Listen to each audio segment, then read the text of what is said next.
zadnja dneva sta bila že družini namenjena, oziroma takrat, ko nista bila, so mi dali vedeti, da 2. avgusta je moj mandat potekel in jaz upam, da se jim bom lahko odkupil, hkrati sem pa prepričan, da so veseli, da so mi dali teh zadnjih 10 mesecev dobesedno prosto, da sva z Luko naredila tisto, kar sva si začrtala že oktobra in da od tega plana niso odstopala in zato, ker jaz mislim, da zato, ker smo tako delali, je tudi danes rekel ta medalja tukaj na mizi. Proslavljanje kolajne, normalno, nič pretresljivega, v bistvu moram poskrbeti za razočaranje za vse, ki pričakujejo, da ne bi bilo nekaj posebenega, ampak predvsem smo bili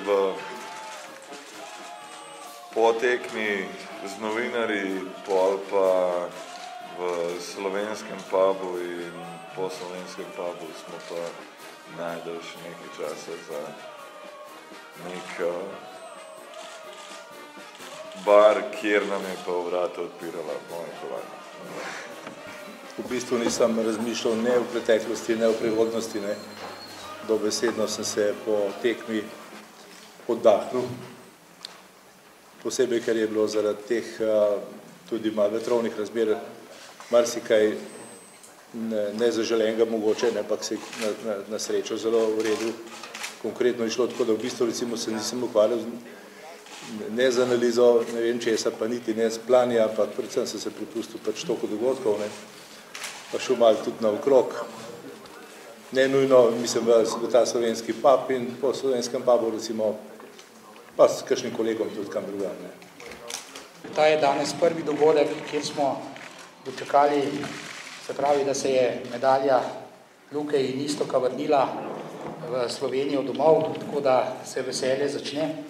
Jaz sem pripričan, da ne samo zdaj, da je že pred vzoru in moram reči, da to, kar smo zadnjih 10 mesecev delali, enostavno jaz nisem predstavljal, da gre ena sezona lahko tako dobro skozi. Vse komplet, kar smo sestavili, z Nado, zdravnico, ki je vse skupaj kontrolirala, kar se fizično tiče glede na to, kar smo v letih, tudi z Milošem, kar smo delali in enostavno niti enega dneva nismo po domači povedan zajebali. Če stisto ne zame govorim. Ok, Luka je zajebal 2 dneva v 10 mesecih, ampak enostavno, jaz sem mislil Sidney, da je bil to, kar se ne bolj da narediti, ampak zdaj smo res, mislim, da smo tako delali, da jaz si prej nisem tega predstavljal in enostavno na koncu nisem moj begal in zdaj zadnji 2 dni, ker so se zdaj izgovarjali, smo bilo enostavno čist prazen, da se nam ali dali. Jaz pa moram reči, da glede na to, da smo prišli v London in da so me vprašali, kakšen je film, sem rekel, bolje je sidnijski kot pa pekinški, očitno se vsem to obdržal in moram reči, da nisem čisto siguren, če sem bil že tako živčen, ker sem bil pa zdaj v Londonu, tako da je to bilo.